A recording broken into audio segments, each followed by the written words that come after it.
Good afternoon, everyone. For the sake of time, I'll just go ahead and get started,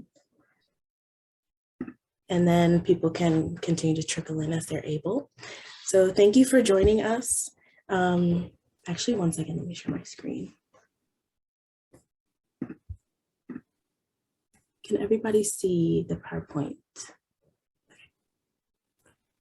So good afternoon, everyone, and thank you for joining us for the first Lunchbox talk of the spring semester. We wanted to start by giving a little bit of background on this project. The Lunchbox was conceived by members of the IGB community and is an event series centered on food that consists of monthly seminars from U of I faculty, staff, and community members. And these seminars are paired with special meals prepared by Bevier Cafe chefs. Since the IGB sits at the intersection of science and society, we sought to highlight the scientific connections within food's sentimental value while exploring how food influences our individual experiences. Lunchbox seeks to create an inclusive community that encompasses people from different cultural backgrounds. The Lunchbox is sponsored by the Office of the Vice Chancellor for Diversity, Equity, and Inclusion, and Archer Daniels Midland, whose purpose is to unlock the power of nature to enrich the quality of life. As a reminder, meal vouchers can be used at any time beyond the seminar date. However, if you want the featured dish, you have one more day to go pick it up at Bevier. After tomorrow, it will no longer be available. At the conclusion of the seminar, a link to a short survey will be posted in the chat. Your responses will help us improve your experiences, and as a bonus, you will automatically be entered into a raffle for a chance to win a gift basket. We hope to see you all at our next Lunchbox seminar, which is on Wednesday, March 9th at 12 p.m. And now I would like to introduce today's speaker, Dr. Merin Oleschuk. Dr. Oleschuk is a sociologist and assistant professor in the Department of Human Development and Family Studies here at the University of Illinois. She received a PhD in sociology from the University of Toronto and completed a postdoctoral fellowship in gender equity and excellence through leadership at the University of Guelph. Dr. Oleschuk studies how people make decisions about how and what to eat, given the complex physical, social, and environmental implications of those decisions.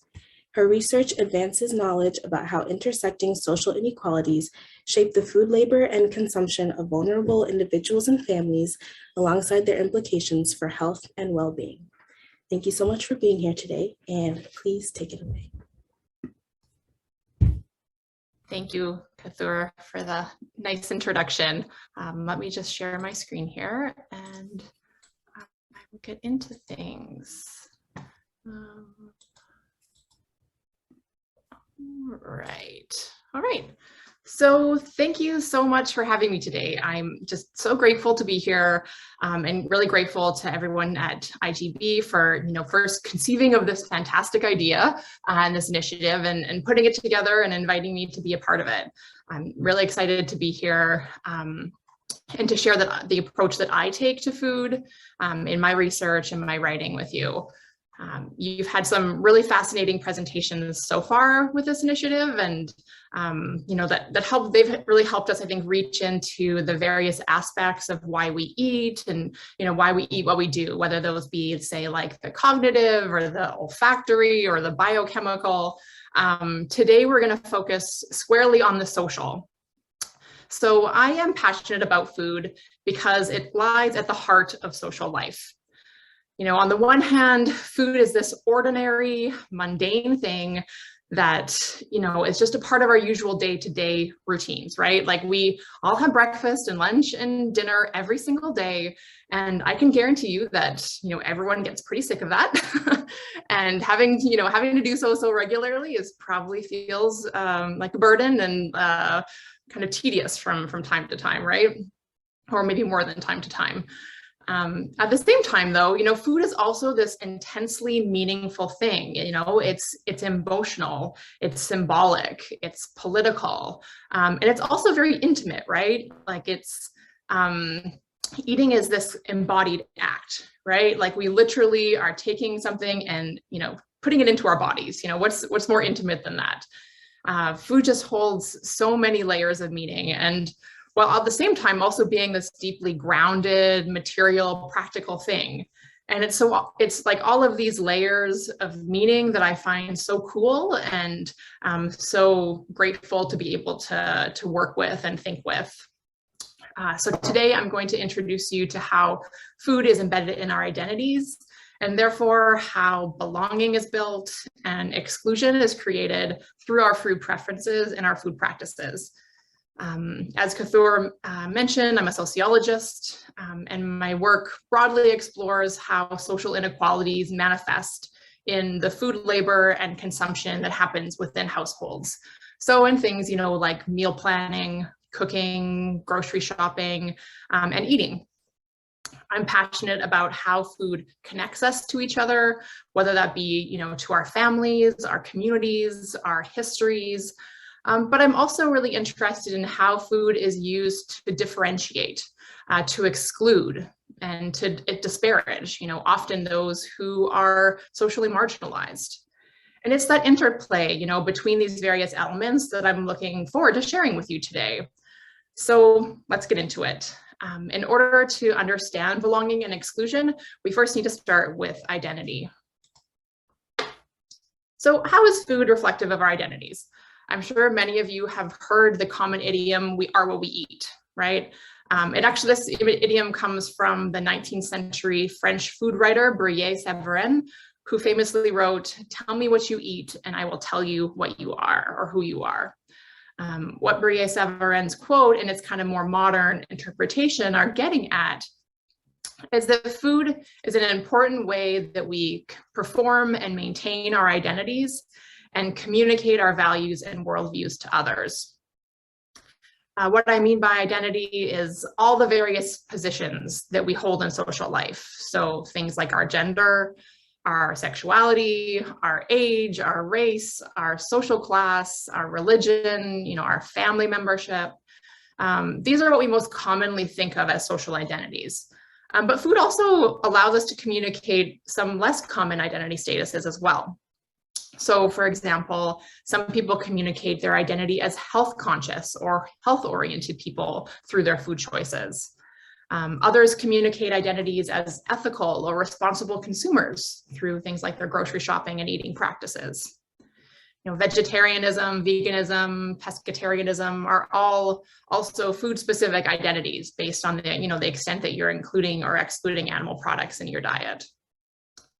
So what this is all getting at is, the foods that you love, whichever foods you hate, the ones that you won't even touch, that you avoid completely, where you shop for food, what cuisines you prefer. These things are all reflective of your identity, and they communicate something about your background, your social position, and your values to others. A sociological approach to food then emphasizes how our social positions or various aspects of our identity then shape our individual food tastes. In other words, the sociology of food shows us how our individual tastes are not simply personal preferences, but they're driven by social, cultural, economic, and political factors. So for example here, let's do this example of a preference for salad, right? Someone might really enjoy salads in part because that person likes the taste of fresh vegetables. But that taste may also be informed by the value that that person has learned to place on health and how they feel about their bodies and the effect of food on their bodies. It may also have gendered elements, as salads have feminine connotations in North America, so much so that there are entire blogs and memes devoted to the many images out there of women eating salads alone while smiling. Salads may also be a part of that person's family's eating habits, and the consumption of salads may hold positive memories and associations that tie them to their family or another community that they're a part of. A person may also, really enjoy salads because they may be a vegetarian or a vegan, and their love of salads may be encompassed in their political goals and the means that they feel they have to achieve them. And lastly, as well, the type of salad itself may signal something about that person's class status. So salad ingredients all have a cost involved in them.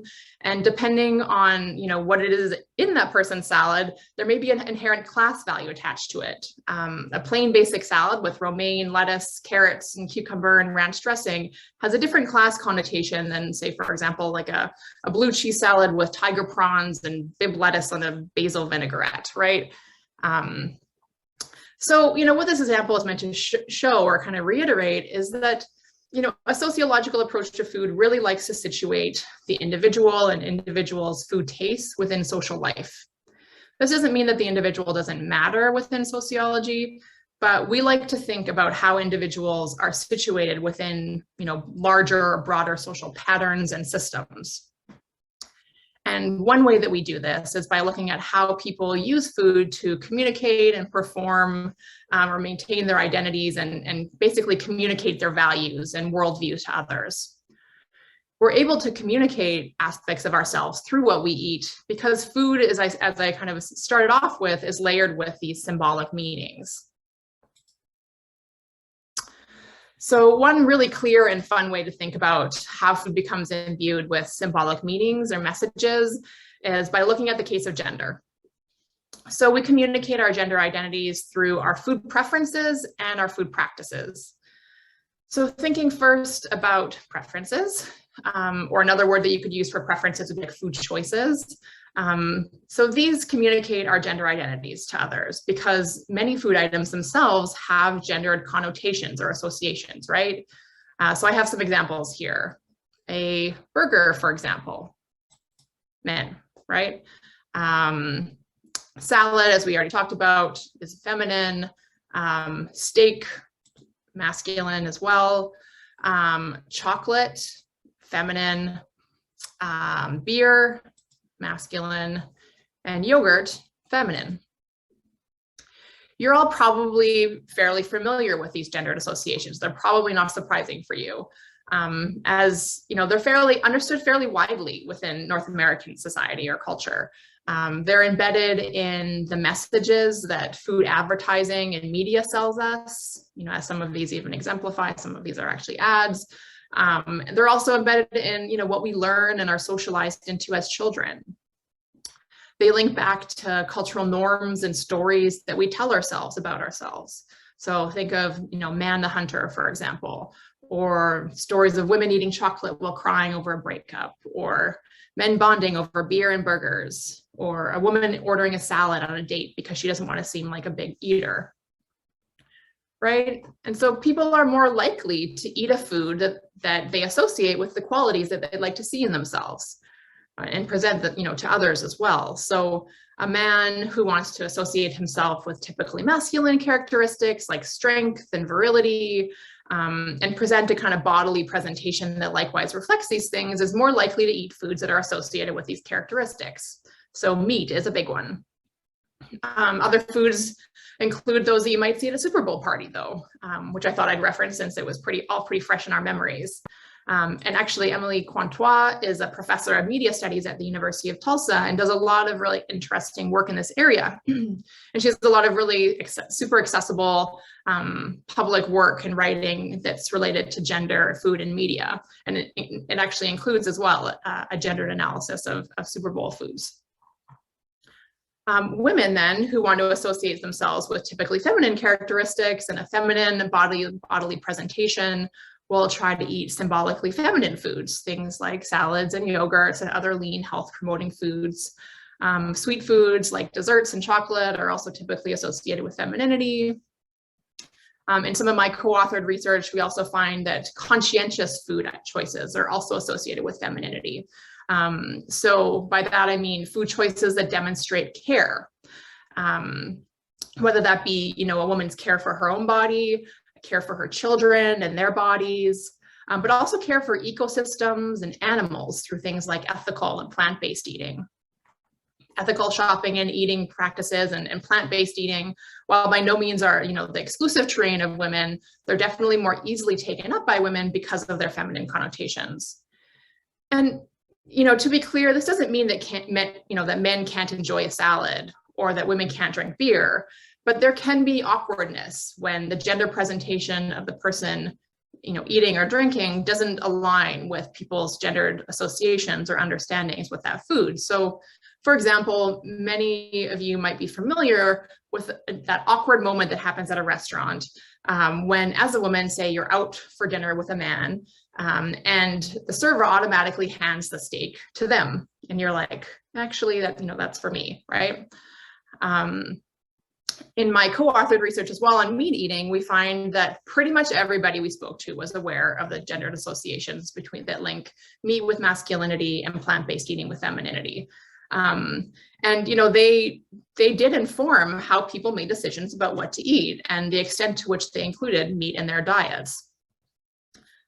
Eating across gendered food categories is often, and kind of traversing these boundaries is also more acceptable for women than it is for men to cross over into feminine territory. So, for example, it's increasingly common for women to drink beer these days, but it's much less so, or much less common to see a man drinking, say, like a pink cocktail. Or if he did, he'd kind of feel like he had to make a joke about it, right? Likewise, it's easier for women to engage in hearty meat eating than it is for men to be vegan or vegetarian. These are all examples of what gender scholars call androsexism, or the devaluing of things associated with femininity, and is one way that gender inequalities manifest in food today. Another thing that's still devalued today due to its associations with femininity is food work. And by food work, I mean all the work that goes into preparing meals at home, from planning to shopping to preparing to cooking. And I list many of these aspects here because a lot of this work is very commonly invisible. We are socialized to consider food work as essentially women's work. While men's participation in food work is certainly growing in prominence, it's growing in prominence more so in the media and kind of public presentation than it is in everyday life. So women still spend more than twice as much time cooking at home as men do. On average, women spend about 50 minutes, 50, per day cooking, whereas men spend about 20 minutes per day cooking or on food work. So, very briefly, because I could talk about this for quite a while as a gender scholar, feeding one's family is still very much a kind of culturally valued form of femininity. While certainly food work is not as mandatory for women as it once was historically, research in this area shows that food work is still very much a common sight where women cultivate their identities as mothers and as caregivers, as socially conscious or healthy citizens. And within widely held cultural definitions of motherhood, what we think of as idealized motherhood, food work is still very much an important element of this. It's a way that mothers express love and care for their families. It's a way that they nourish their health and their bodies and protect them from harms like foodborne illnesses, allergens, and toxic chemicals, right? So as such then, food work is also very much still then an intense site of social scrutiny because for women, good food work, good feeding is very much synonymous with good mothering, and family feeding expectations are exceedingly high these days and often leave mothers feeling guilty and inadequate, which can then seep into their identities as gendered individuals, as mothers, as caregivers, right? Okay, so we've gone through an example here of gender to demonstrate how food becomes imbued with symbolic meaning that we then draw on, to communicate who we are and what we value to others. What I hope this example has also introduced is that these symbolic meanings are not innocent, right? They're embedded in power relationships between groups and can be used to perpetuate social inequalities and imbalances of power that exist in social life. So now I'm going to spend the rest of this session talking about how this operates within the context of group identities, that both to foster a sense of, within group belonging, but also exclusion. And I'll be focusing predominantly on families and ethnic or racial groups. So to get us thinking about this question and belonging and exclusion and food, I actually have some questions for you, if you're comfortable. These are things that I'm thinking about a lot lately. But if you're comfortable, I'm interested in what for you love tastes like. If you can either put it in the chat, or you can even, unmute yourself if you're willing. What does the feeling of love taste like? It could be a flavor. It could be a specific food, kind of setting, just kind of the first thing that pops into your mind. Let's see. Anybody? Oh, good home cooked meal. That's good. So for me, for example, love tastes like the chocolate cake that you actually get from a box. The kind of mix that you get in a box that my mom would often make for us for special occasions growing up. It's also poached pear that my husband made for me along with other things when he proposed for me.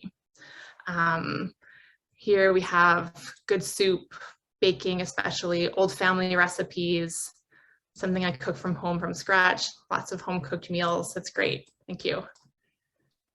I was going to say when things are made with care. Please jump in. I would love to.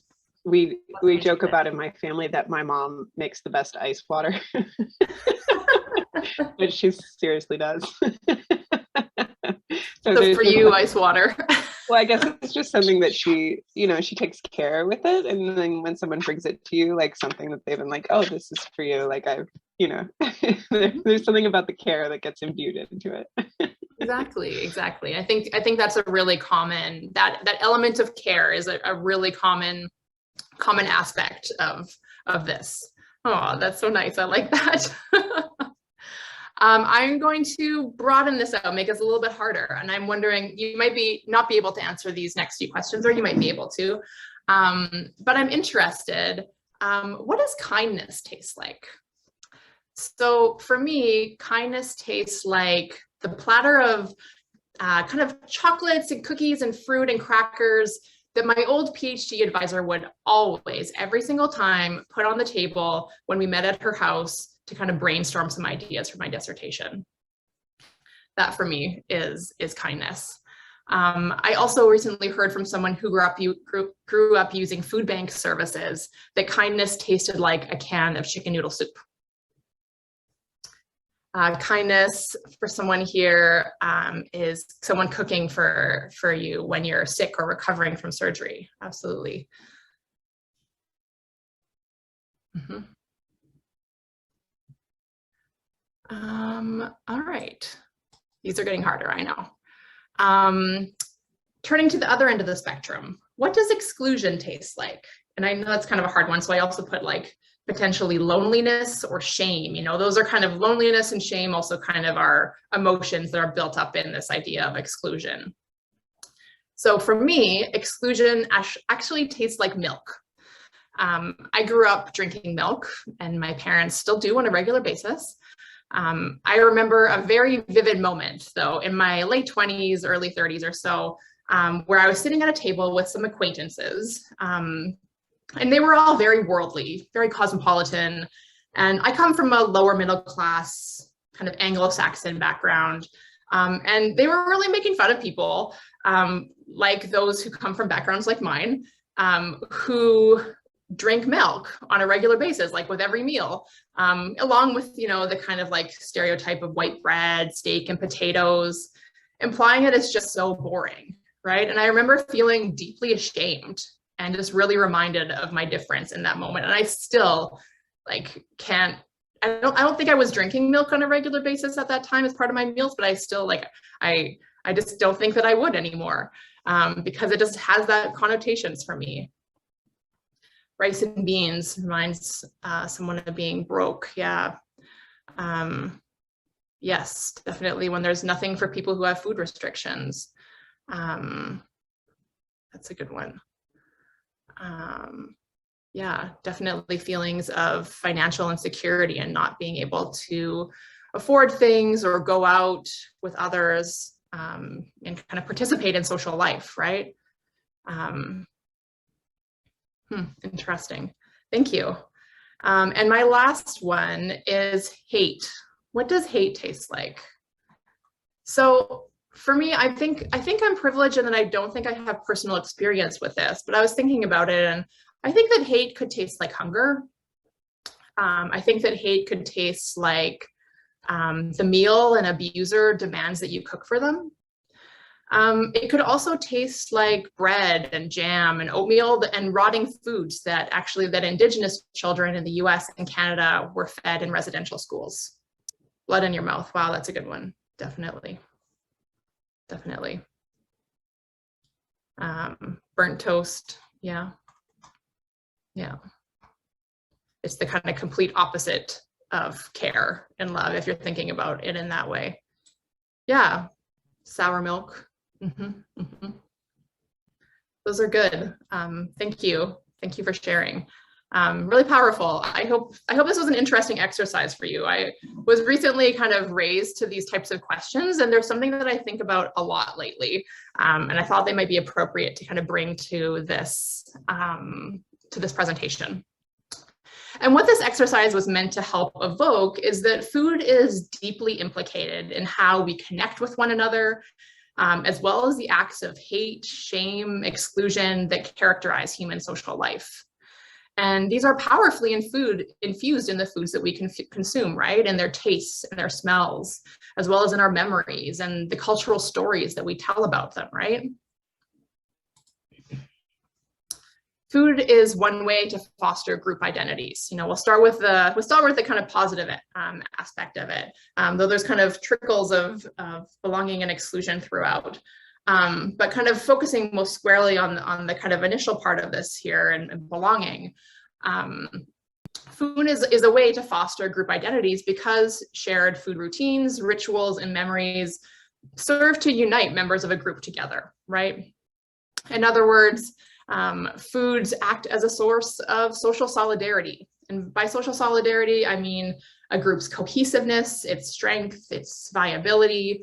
It's like that feeling of we-ness that you get with other members of this group, right? And your sense of kind of belonging and attachment to it.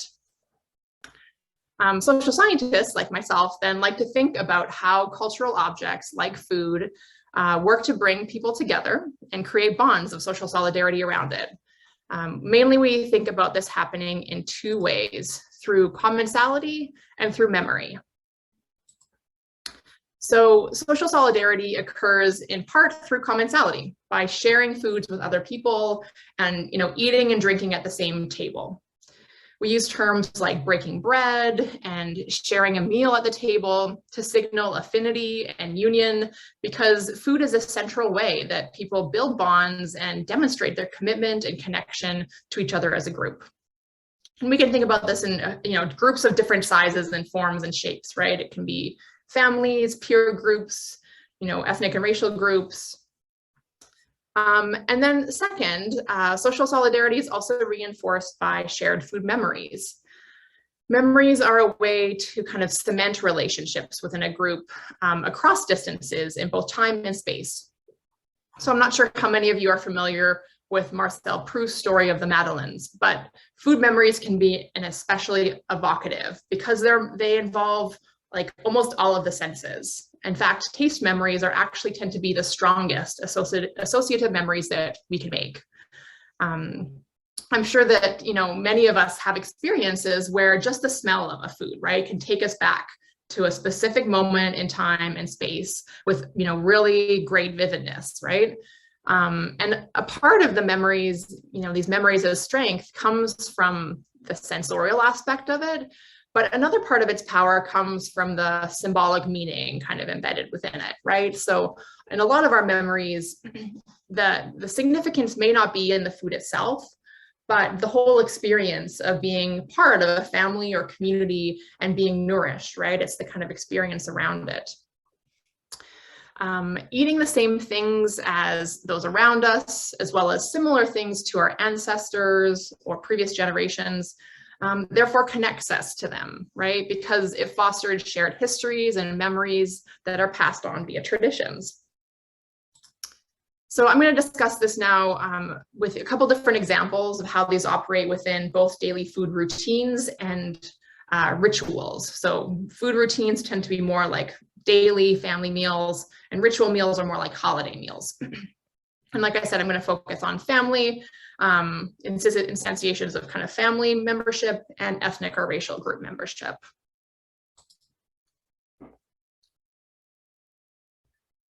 And we'll start with family meals, which is also something that a lot of my research focuses on. So home-cooked family meals are important both for how they nourish us, physically, as well as what they mean to us. They're an incredibly important symbol of social and family life.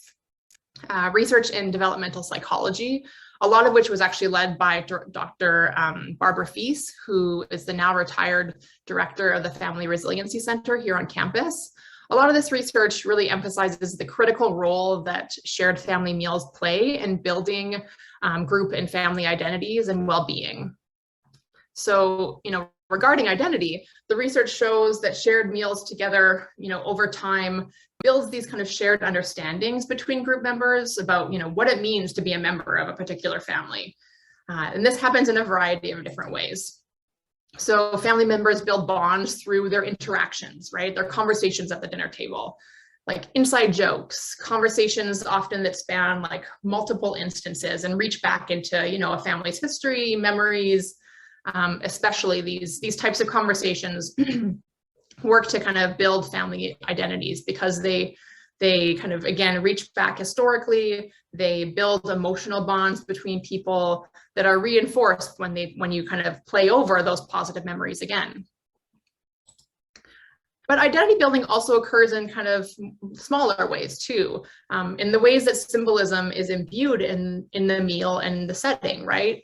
In both what types of foods are served, how seats are assigned. I'm sure, lots of families have particular places at the table for each person. How the work of cooking and cleaning are assigned, who does that, expectations about manners, and perhaps whether blessings or thanks are given. There is a repetitiveness and continuity to these symbolic acts that are reinforced over time, and that kind of routinized or repetitive aspect of food routines is really important to kind of reinforcing its power, and especially as it extends over generations. This generational continuity also takes place through things like, the dishes and foods that are prepared, the recipes that are passed down. And it's these, like I said, multi-generational ties that build depth and history to family identity and kind of contribute to its strength and longevity. Now, I also can't help but note at this point too, as a sociologist, to say that this happens in very different ways for different families. And certainly not all families use shared meals in this way. Family meals are by no means all sunshine and roses. They also commonly involve a lot of conflict and exclusion, and we'll get into that more shortly. To be sure, family meals hold the potential to be very powerful sites where identities are affirmed and belonging is built over the sharing of food, but it's also important not to overly romanticize them.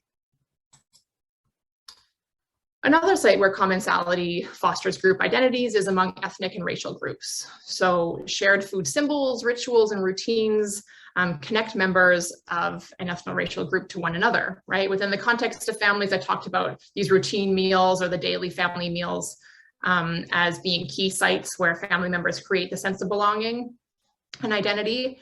And all of the mechanisms that I discussed, within the context of family meals, those, how for, the interactional pieces, the styles of eating, the types of foods that are served, how they're eaten, these also all apply to ethnic and racial groups as well, and work similarly to connect members to each other and affirm their group membership. It just adds a kind of broader layer of group membership, basically, and extends out a little bit further to a wider community. I'm going to use myself as an example here and finally get into why we chose to feature pierogies at Bevere this week. So I chose pierogies because they're reflective of my ethnic and family identities. I'm Ukrainian Canadian by origin, and pierogies hold a lot of meaning for me personally. I grew up eating pierogies as kind of a staple food, and I have a lot of positive memories associated with eating them, with my family around a dinner table.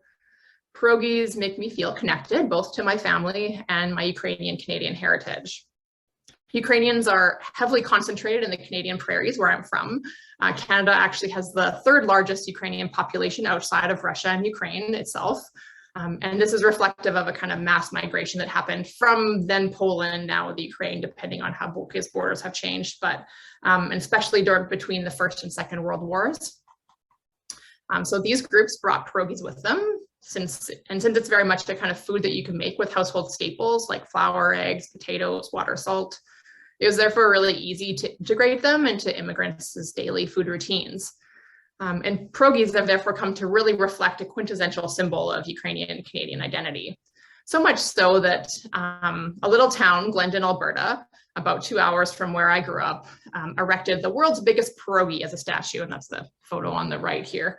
And as a side note, about an hour from there is Mondaire, Alberta, which hosts a statue of the world's largest Ukrainian sausage. So, you know, Central Alberta really likes the world's biggest Ukrainian foods. Anyway, so you're eating pierogies this week because it's an example of a food that I would eat in my daily food routines and makes me feel a sense of belonging and connection to my Ukrainian Canadian identity. All right, so we've talked about routines, but ritual foods as well, and ritual meals, those consumed during holidays, are especially important place where ethnic group identities are affirmed. So this includes, you know, special foods eaten at major holidays like Iftar, Rosh Hashanah, Diwali, Thanksgiving, and Christmas. For example, many people with connections to Muslim countries, dates are traditionally eaten at Iftar meals that break Ramadan feasts. This is a tradition that recalls and symbolizes the Prophet Muhammad breaking his fast by eating 3 dates. Right, so there's a kind of heightened level of meaning and exaggerated symbolism and exaggerated kind of emotional elements to the meals that are and foods that are consumed during ritual practices. Collective memories and connections are then kind of forged across generations, and these are kind of especially salient during ritual meals. A lot of the time there's tons of recipes that get passed down. We really like to maintain that tradition over time a lot of the time. So these meals then build a sense of continuity and stability, which is especially important in the context of, you know, times of change and instability, such as a global pandemic. And which is also why having to miss those meals is so tough for a lot of people, right? Ritual meals are also incredibly important in the context of immigration, another kind of period of change and instability, right? Food is an integral way that immigrant communities feel connected to their homelands and feel like they haven't lost their sense of self in their new countries.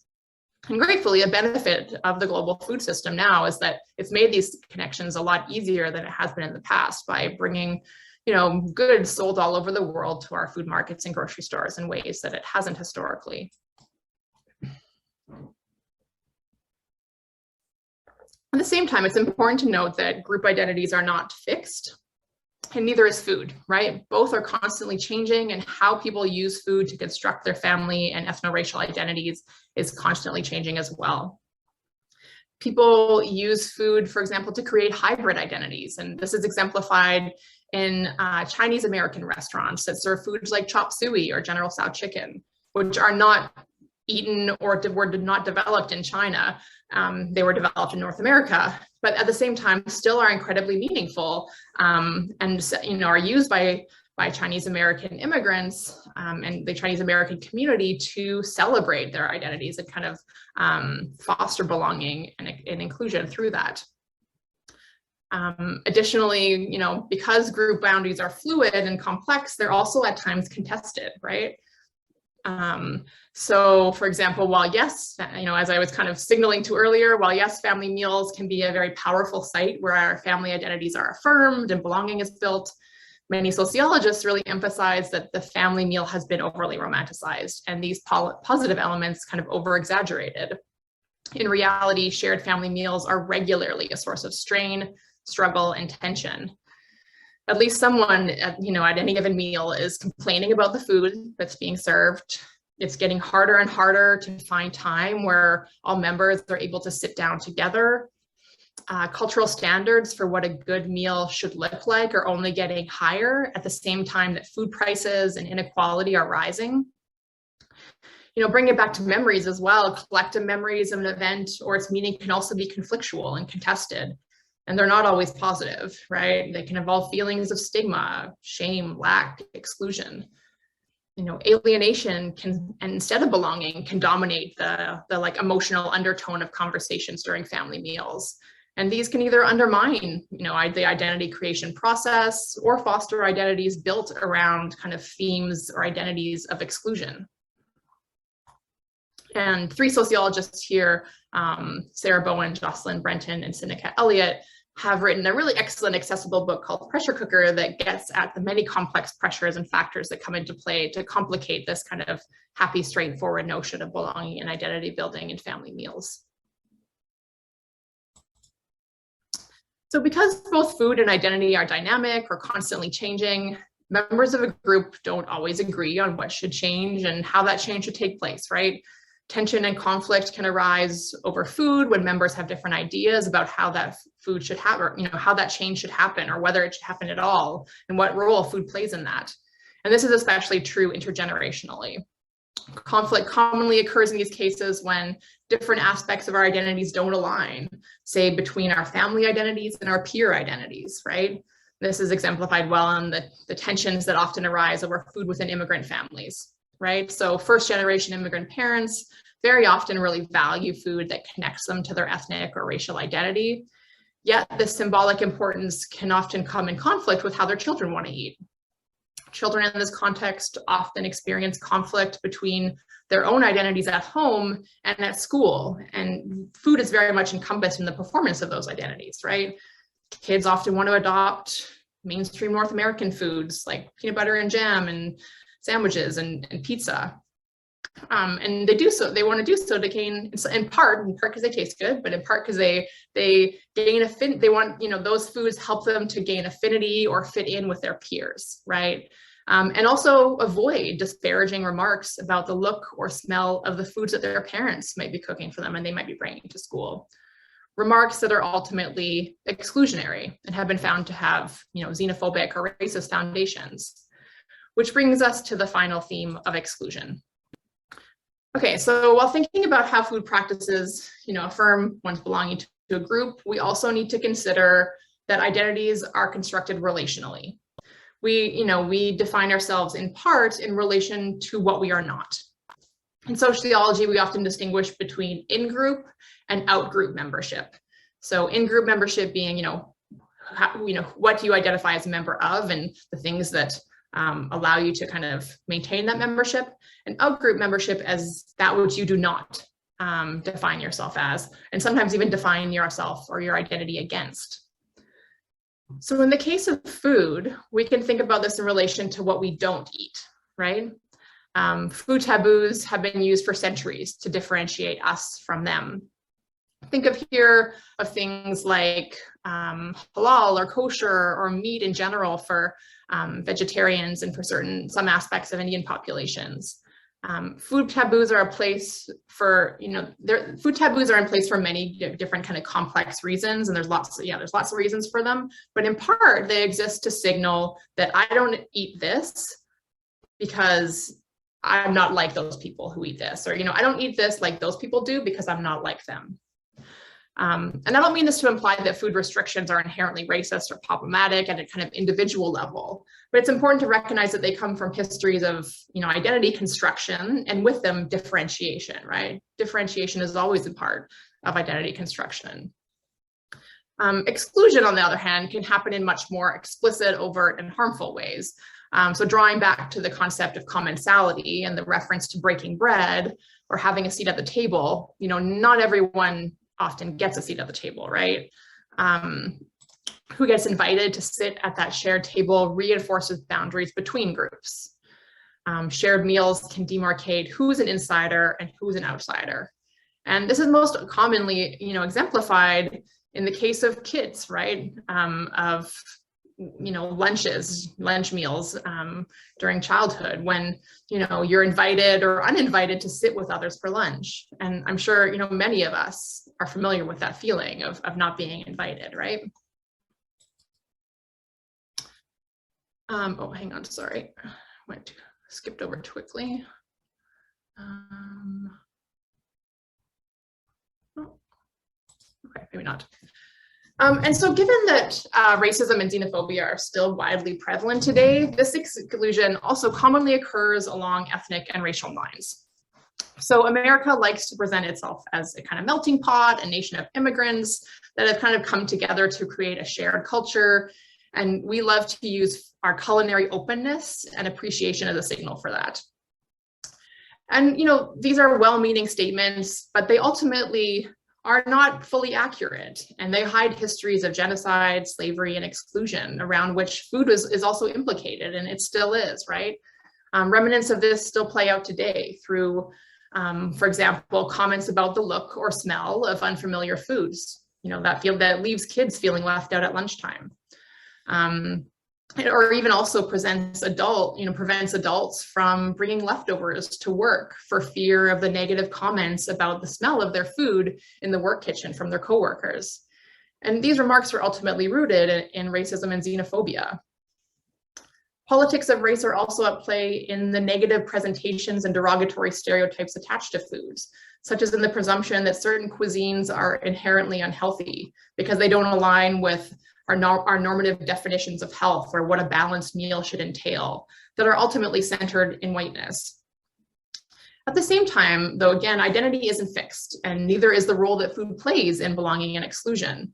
And many minoritized communities are currently reclaiming traditional food practices that may be reflective of racist histories and turning them into rallying points of cultural celebration, identity, and community. And so a good example of this is actually hot sauce in Black communities.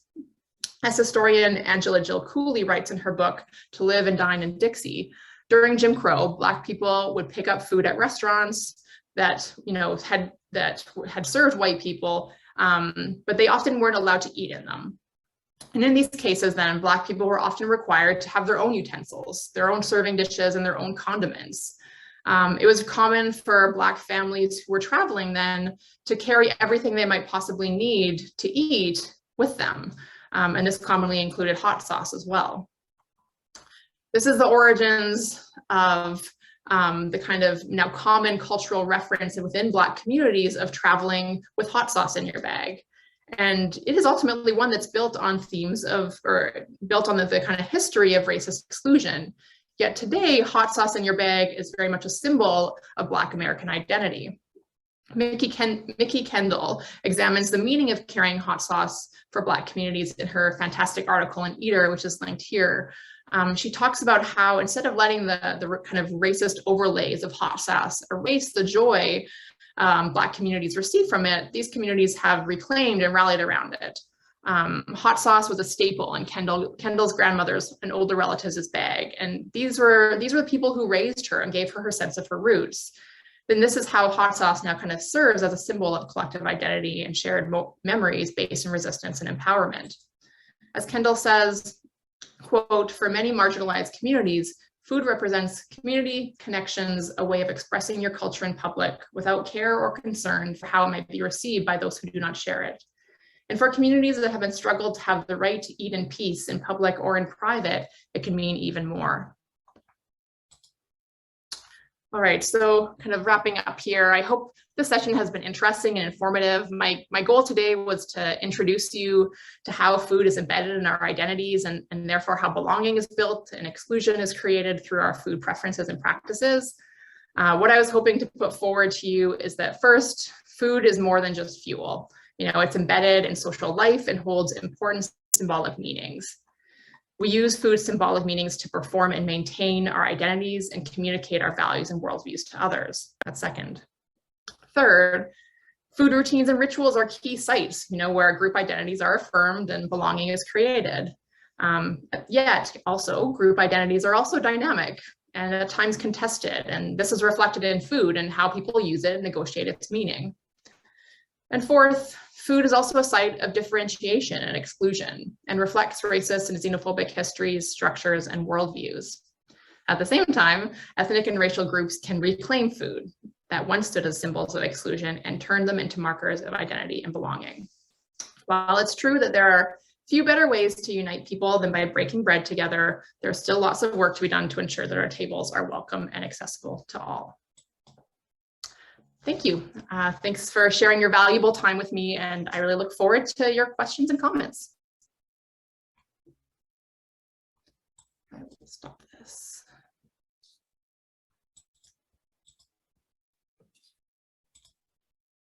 Thank you, Merin. That was a very, very informative talk. I really like that it's kind of give you the chance to reflect on things that they're around us every day, but maybe you don't really look at them. And I constantly thought about things in my life that when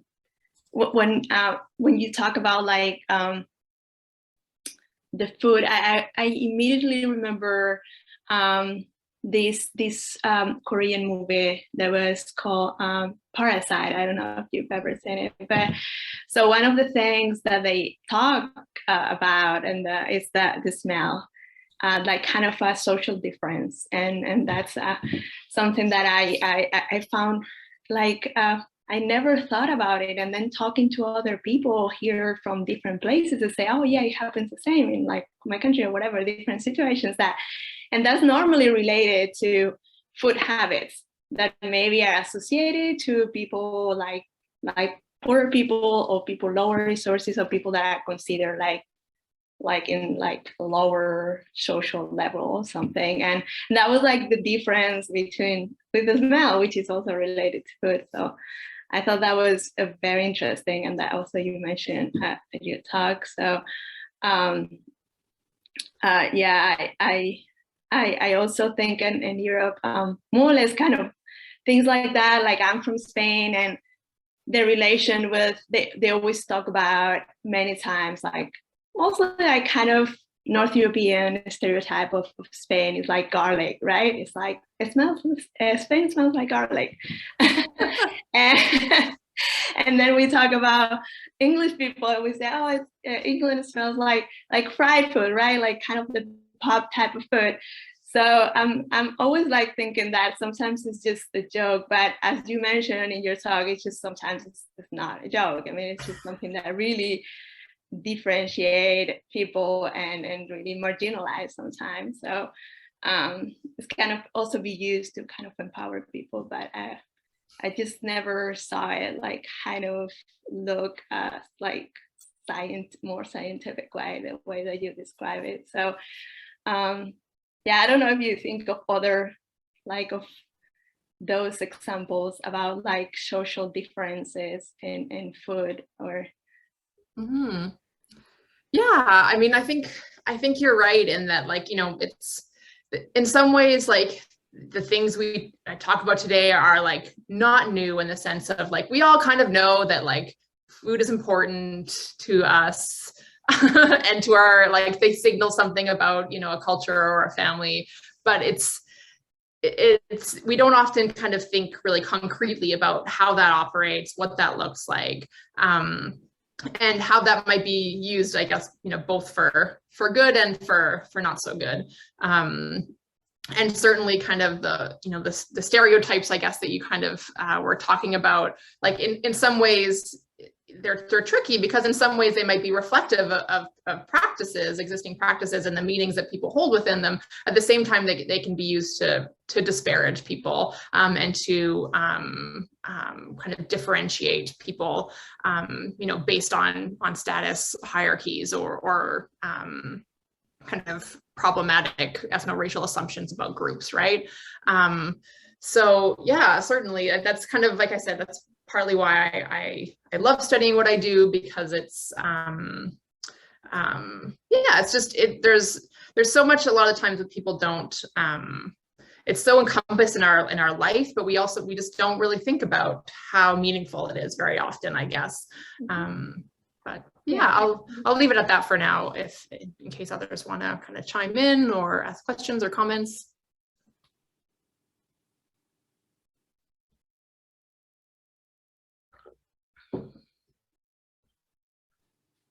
Yeah, I don't know if also what you were talking about motherhood, maybe some people here, I don't know if they have the same experience.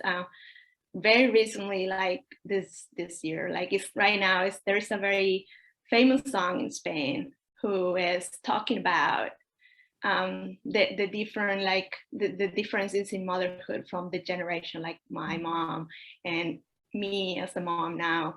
And the thing is just, it's about food. So like that dedicated mom of like 40 years ago, like motherhood was related to a lot of food. So you have your children fed. And that was talking about those moms. They say, like a kind of analogy, those moms that have always broth in the fridge just to prepare, because that's super important. So I don't know if that's also something that maybe there's other people that have that experience. That, and now we as mothers, I think we look more into like the emotional feeding our children rather than like the food part. Like that was essential. I still talk to my mom. I'm in my 40s, and first thing she asked me is like, did you eat today? Like, I mean, it's so important. Like, it's just caring for your children and food. So that was also very interesting. I think that's a very different generational from us mothers, like our mothers like 4 years ago. So yeah, definitely. I mean, like certainly kind of like with our mothers, and my own mother as well, or at least grandmother, you know, when your identity is tied, you know, so closely to your role within homes, right? Whether that be through caregiving and feeding is so encompassed in that. And certainly, as I kind of said, as women, you know, venture into the workforce more and kind of build identities beyond their roles as homemakers, the kind of all-encompassing aspect, I think, of food provision and love and care through food is performed, I guess, in different ways. It's less overt, less obvious, maybe less central, depending on the person, but it's still very much there. It's like nowadays it's encompassed in what sociologists call intensive mothering standards. So now, you know, moms not only have to feed their kids well, it's not as like kind of overbearing perhaps as it used to be, but it's like health standards are super high. You know, it's all also about like cultivating diverse tastes in your kids' habits, exposing them to lots of different things so they won't be picky. Also, you know, just kind of the standards, like the variety that is kind of expected at the same time, like I was saying, are a lot higher now too. And on top of that, they're like, you do extracurricular activities, and the kind of the standards of motherhood are less focused and they're more kind of diffuse, but that has made them kind of almost in some ways more overwhelming, because there's children nowadays are kind of these really thought of something that really need to be cultivated, right? And you need to feed them well, you need to put them in the right activities, you need to, you know, give them enough things but not spoil them. Like, the kind of standards for this are complicated and overwhelming. So yeah, it's just kind of, it's shifted, I guess, is what I'm saying. I think is that certainly it doesn't kind of look the same as I think it has been in previous generations for a lot of communities, and some communities it definitely has, and in some families it's still kind of similarly that mom who's like, have you eaten today? But yeah, for a lot of families it's more diffuse, I guess. Yeah, I think Alisa had a question in the chat. Just read it. Thank you, Merin, for the wonderful talk. Just curious, but in your research, have you explored the lunchbox moments during your talk? I was reminded of that when thinking about school lunches, since I experienced that in elementary school. Yeah, that's a really interesting question. And I tend to actually have not in the past focused on childhood experiences. I tend to focus on the more experiences of kind of parents, but absolutely, that's something that I'm really interested in. I'm really interested in exploring how belonging and exclusion are created, like at school during those lunch boxes. And there's not a ton of research. There's a little bit on it. There's one by some researchers at Ryerson University in Toronto. I'm most familiar with the Canadian context, so they only moved here a little over a year ago now. So that's the ones that I can just thinking about, but it's a really interesting question, and I think a really interesting moment, especially, it's 1 o'clock, so I'll wrap it up here, but within the context of kind of generational changes of a lot of, say, second generation immigrant kids grew up with having a lot of their foods made fun of and disparaged by their peers growing up. And now there's a kind of shift, for better and for worse, towards a kind of greater acceptance of those types of foods, but that can leave people feeling a little bit kind of confused and frustrated at times, I guess. So there's lots of really interesting things going on there. I agree.